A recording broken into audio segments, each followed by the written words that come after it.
महाराज श्री, मनुष्य को संसार में आसक्ति उन विषय वस्तु अथवा प्रियजन में होती है जिन्हें वे देख सकते हैं, सुन सकते हैं अथवा स्पर्श कर सकते हैं, पर भगवान को न तो कभी देखा है, न कभी सुना है, न ही स्पर्श किया है। तो सिर्फ कथा सुनकर या भाव करके उनसे आसक्ति कैसे बढ़ाएं? गोपी जन तो श्री कृष्ण के महान सौंदर्य का साक्षात दर्शन करती, इसलिए हर समय उनका चिंतन बनना स्वाभाविक है। अगर हमें भी उनका दर्शन हो तो शायद हम भी उनका सुंदर रूप देखकर आसक्त हो जाएं। शायद शब्द हटा दो तो दर्शन हो जाएंगे। शायद शब्द ही दर्शन नहीं होने दे रहा है। मान्यता पहली करनी पड़ेगी। पहले तो कोई भी सवाल हल करने के लिए उसका सूत्र जानना होता है। संसार को तुम जो देख रहे हो, देखते हुए भी तुम नहीं देख पा रहे हो, और भगवान को जो तुम नहीं देख रहे हो तो तुम नेत्रों में तुम्हारी अभी ऑपरेशन की जरूरत है। ऑपरेशन हो जाएगा तो देख लो, यही है तुम में, हम में, काहू सु कहाँ जहाँ प्रभु नाई। ये थोड़ी कि दिखाई न दे तो हम मानते नहीं कि वो है, दिखाई न दे तो हम मानते हैं कि वो नहीं है। ऐसा तो नहीं है कि वो दिखाई न दे। अब माता ही जानती पिता कौन है। तुम जानती हो क्या? उत्तर दीजिए। अपने पिता को जानती हो कि पिता तुम्हारा कौन है? माता बताती ना, मान लिया, और ऐसी मान्यता मानी कि स्वप्न में भी नहीं हट सकती। हम नहीं जानते असलियत में कि मेरा पिता कौन है। असलियत में माँ जानती है। माँ के वचनों पर दृढ़ विश्वास किया, मुझे पिता से प्रेम हो गया, अपने पिता का परिचय जान गई। ऐसे ही गुरु हमारी माँ है, और गुरु वाणी उनके वचन है, उस पर विश्वास कर लो, भगवान को देख लोगे। विश्वास से ही तो भगवान का दर्शन होगा। जैसे हमें पता नहीं, अगर हम खोजने चलते मेरा पिता है और मेरी माँ मर जाए तो फिर मुझे कोई नहीं बता सकता। खोजते हुए जीवन चला जाएगा, हम नहीं जान पाएंगे। और थोड़ी चेतना जगी और माँ ने कहा ये तुम्हारे पापा, बस उनकी बात पकड़ ली। गुरु कह रहा है नाम पकड़ो, नाम, ये तुम्हारा बाप है, सब यहीं से पैदा हो जाएगा। भगवान का रूप, भगवान की लीला, भगवान पकड़ो। नाम तुम्हें दिखाई दे रहा है, राधा, राम, कृष्ण, यह विनाशी स्वरूप भगवान का है, अक्षर रूप भगवान का। इसको देखो, देखते देखते ऐसा देखो कि सब देखना मिट जाएगा, केवल उसका रूप रह जाएगा, उसकी लीला रह जाएगी। माँ से तो तर्क नहीं किया था कि कैसे हमारा बाप हो गया, प्रमाण दो, तो हंस देगी वो। तू क्या प्रमाण जानेगी? प्रमाण तो मैं हूँ। मीरा जी कहती जाने मोरी छाती। गुरु कहते मेरा जीवन ब्रह्म है, मेरा जीवन प्रभु है। हम देखते हैं, सुनते हैं, उसमें रमण करते हैं। तो हमें कैसे विश्वास? मेरी बात मान लो, तुम भी देखोगे, उसी में रमण करोगे। कथयन्ति च माम नित्यम तुष्यन्ति च रमन्ति च। ये अनुभव का विषय है, ये पार्थिव मायाकृत विषय थोड़ी है, ये चिदानंद विषय है। अनुभव गम्य भजें जे ही संता। ये प्रभु क्या है? अनुभव गम। प्रभु को देख ले, ऐसे खिलवाड़ देख लोगे। अरे छोटी मोटी बात हम आपको कह रहे हैं, देख लो, राष्ट्रपति को जाकर ऐसे देख लो। नाक रगड़नी पड़ेगी, योग्यता साबित करनी पड़ेगी, आवश्यकता साबित करनी पड़ेगी, बड़े बड़े पावर लगाने पड़ेंगे, तब ऐसे बात करोगे जाके। वो एक पदाधिकारी, एक देश का है, अनंत ब्रह्मांड जिसके एक रोमकूप में है, वो हमारा पिता है, वो हमारा प्रभु है। अभी लगन लगाओ, वो आके गले लगा लेगा।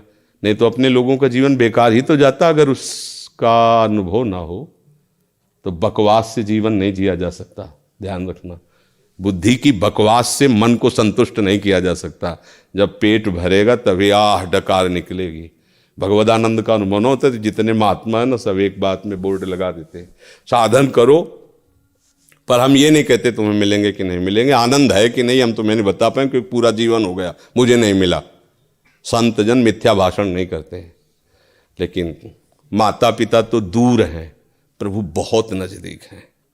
उनका दुलार अज्ञान का है, प्रभु तो ज्ञान शिरोमणि है। हर समय वृत्ति जहाँ से उठती है वहीं वो बैठे हुए हैं। चलो आगे चलो, तब तुम्हारी समझ में आएगी, ऐसे थोड़ी समझ में।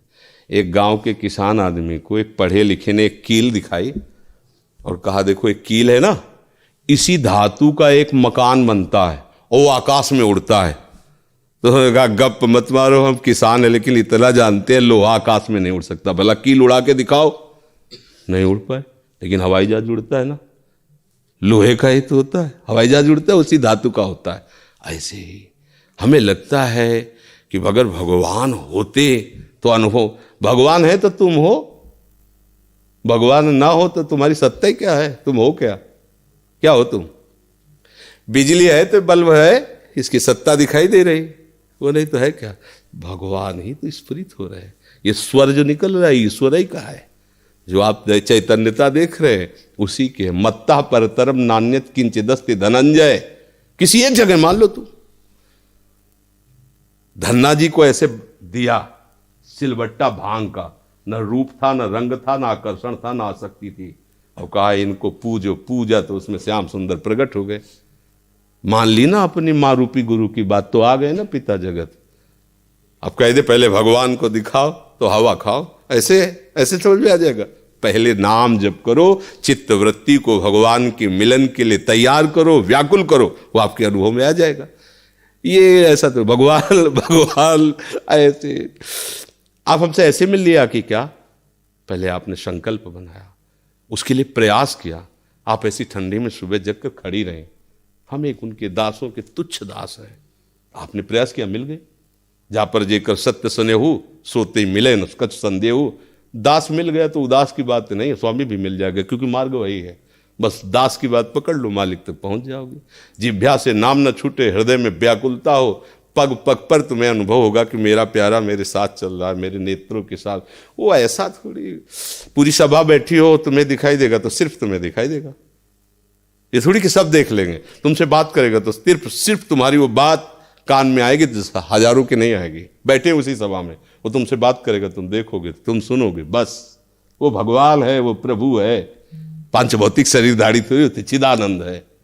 अरे किसी भक्त से पूछे आपको भगवान मिले हैं क्या, तो अगर कहता हाँ तो झूठा, अगर कहता ना तो बात सही नहीं है। दोनों बात कहता, ना बोल पाए यही उत्तर है। हाँ तो अनंत अगाध है, कैसे हाँ बोल दिया, और ना तो पूरा जीवन उन्हीं में, ना कैसे बोल दिया? बोल ही नहीं सकता ना, क्योंकि उसके बिना वो जी नहीं सकता। और हाँ तो अनंत अगाध है, हाँ कैसे बोल दिया? अनंत अगाध है, उसकी बस मौन स्वीकृति स्वीकृति। देखो आपको भगवान प्राप्त है क्या? पता नहीं, गुरु जाने, भगवान जाने। हमें तो जो मार्ग बताया चल रहे हैं और सुख मिल रहा है तो जी रहे। अब किसका सुख मिल रहा है, क्या सुख मिल रहा है, ये हृदय जाने और गुरु जाने। ये कोई बातें प्रवचन की थोड़ी होती। वो क्या जी नहीं सकते? नहीं जी सकते। अभी डॉक्टर आपको कह दे आपकी किडनी फेल होने जा रही, तो प्रश्न भूल जाओगे।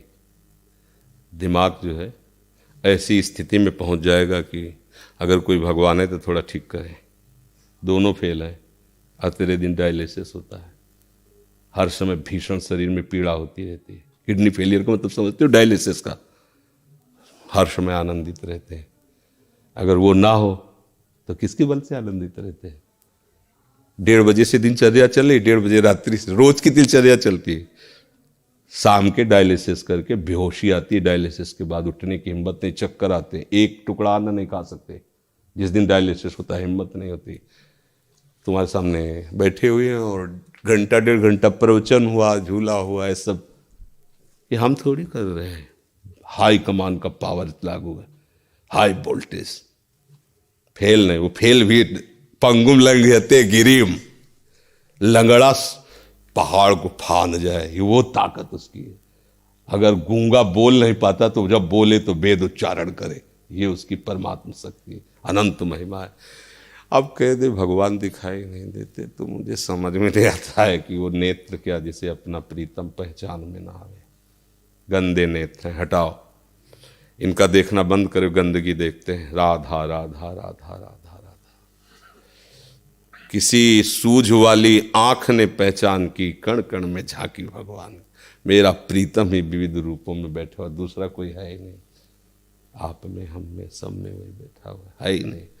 और जिस दिन वो अंतर ध्यान हो जाता है, चाहे जितना बढ़िया रूप हो, चाहे जितना प्रेमी मित्र हो, आग में समर्पित कर दिया जाता है, लेकर दिया जाता है, जला दिया जाता है। मतलब सब प्यार उसी से करते हैं जिससे करना चाहिए, पर स्वीकृति ना होने के कारण भटक रहे हैं। प्यार उसी से कर रहे हैं, अनजाने में प्यार उसी से कर रहे हैं, पर स्वीकृति ना होने के कारण भटक रहे। खूब नाम जप करो, भगवत लीलाओं का गायन करो, एक दिन ऐसा आएगा कि प्रश्न खत्म हो जाएगा। उनकी लीलाओं में इतनी सामर्थ्य है, उनके नाम में इतनी सामर्थ्य है कि सारे प्रश्न खत्म हो जाएंगे। आप खुद निहाल हो जाओगी, दूसरों को निहाल करने वाली बन जाओगी। तो यदि नाम जप न करोगी तो फिर केवल बातों से पेट नहीं भरता।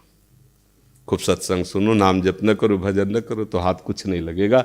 ये जरूर हो सकता है ये सत्संग सुनकर दूसरों को सुनाकर प्रवचन करता बना जा सकता है, लेकिन अनुभूति रहित रहेगा। भजन करो, अनुभूतियाँ आ जाएंगी, एक से एक दिव्य अनुभूति।